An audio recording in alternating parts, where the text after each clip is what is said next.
semuanya, perkenalkan nama saya Nadia Azahra dengan NIM 7213520017. Saya merupakan mahasiswi Prodi Akuntansi Universitas Negeri Medan. Kali ini saya akan menayangkan materi tentang perencanaan bisnis dari mata kuliah kewirausahaan yang diampu oleh Bapak Dr. Andes Jumiadi AW, AKMSI CFR CF Tax. Rencana bisnis atau business plan adalah suatu dokumentasi tertulis yang mengemukakan tentang ide pokok yang mendasari pertimbangan-pertimbangan memulai atau mendirikan suatu bisnis dan hal-hal yang berkaitan dengan pendirian tersebut atau memulai bisnis dari awal. Tujuan utama dari rencana bisnis tentunya ialah untuk meyakinkan suksesnya kegiatan bisnis yang telah direncanakan.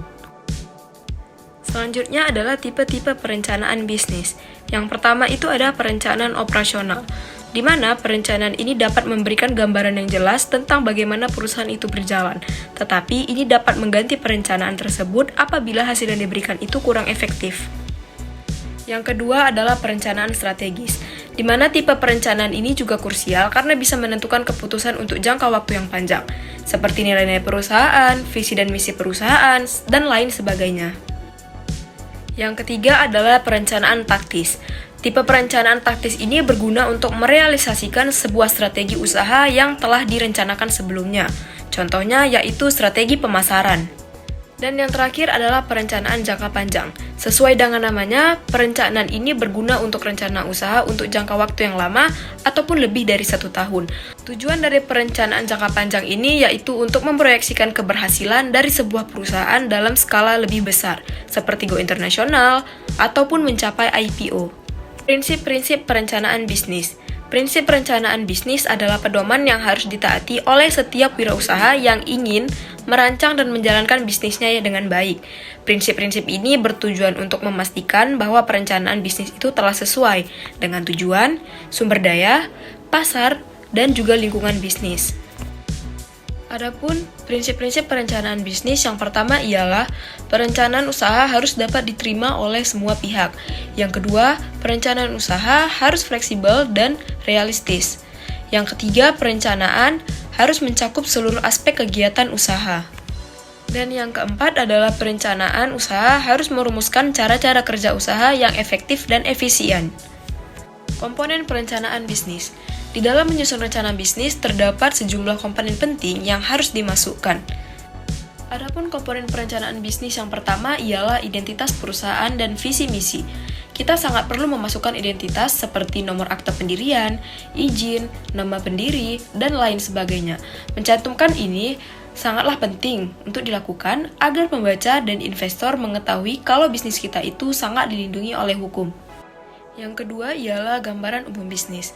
Gambaran umum bisnis ini meliputi jenis produk yang akan kita jual, bidang industri apa kita berjalan, serta juga orientasi dan value bisnis kita. Yang ketiga ada target pasar. Dengan adanya target pasar, kita dapat membuat seseorang paham bahwa bisnis kita ini memiliki sasaran yang tepat. Selain itu, memasukkan target pasar juga berfungsi untuk membantu dalam meyakinkan investor terkait potensi dari market share bisnis kita. Yang selanjutnya itu ada rincian produk, ada rencana pemasaran, ada biaya operasional, ada perhitungan break-even point atau BEP, ada juga profitabilitas, serta yang terakhir ada juga analisa persaingan dan strategi. Selanjutnya adalah evaluasi perencanaan bisnis. Maksud dari evaluasi perencanaan bisnis ini ialah sebuah proses di mana penilaian kinerja bisnis berdasarkan rencana awal yang telah disusun. Evaluasi perencanaan bisnis ini tentunya sangat penting agar kita dapat mengetahui apakah bisnis itu telah mencapai tujuan yang diharapkan. Untuk mengetahui apa saja tantangan dan hambatan yang kita hadapi, serta apa saja langkah perbaikan yang dapat dilakukan untuk meningkatkan kualitas bisnis. Tentunya banyak dong pertanyaan, kapan sih harus melakukan evaluasi bisnis? Evaluasi bisnis ini tidak bisa dilakukan setiap saat, karena untuk mendapatkan hasil yang optimal diperlukan momen atau waktu-waktu tertentu. Ada baiknya untuk melakukan evaluasi bisnis ini saat kita merasakan beberapa hal. Yang pertama itu di saat kita merasa ragu dengan kinerja bisnis yang kita jalani. Yang kedua itu di saat kita merasa tidak yakin dengan pencapaian bisnis kita. Apakah hasil itu sudah maksimal atau belum? Lalu yang ketiga itu saat kita merasa peluang pasar belum dimanfaatkan secara maksimal. Yang keempat, saat kita merasa tidak relevan dengan rencana bisnis kita di awal. Dan yang kelima, ketika kita merasa bisnis kita nih sudah keluar jauh dari rencana awal saat kita memulai bisnis. Dan yang terakhir yaitu saat kita merasa tidak adanya responsif terhadap peminatan di pasar. Selanjutnya adalah apa saja yang perlu kita evaluasi di dalam perencanaan bisnis. Tentunya yang pertama itu ada posisi keuangan, di mana posisi keuangan ini adalah salah satu faktor penggerak bisnis. Maka dari itu faktor ini sangat penting untuk dievaluasi. Lalu yang kedua itu ada mendeteksi progres usaha. Setelah mengetahui atas laporan posisi keuangan tadi, kita bisa mengukur kegiatan usaha. Cara mengukurnya itu dengan membandingkan perjalanan bisnis kita di awal dengan terakhir. Yang ketiga adalah apakah bisnis memiliki klien tetap dan setia. Tentunya beberapa hal yang harus kita evaluasi itu melalui review-review ataupun ulasan-ulasan yang ditulis oleh klien, mau di Google ataupun disampaikan secara langsung. Yang keempat itu adalah apakah bisnis kita itu menghasilkan profit. Yang namanya bisnis memang belum tentu langsung balik modal atau menumbuhkan profit ataupun keuntungan. Tetapi kita harus tetap menghitung keuntungan bisnis. Sederhananya, hitung keuntungan bisnis ini dengan cara apakah pemasukan kita sekarang itu lebih tinggi dibanding pengeluaran kita. Ialah menentukan rencana usaha selanjutnya. Hasil evaluasi biasanya berupa parameter yang menggambarkan bisnis terkini.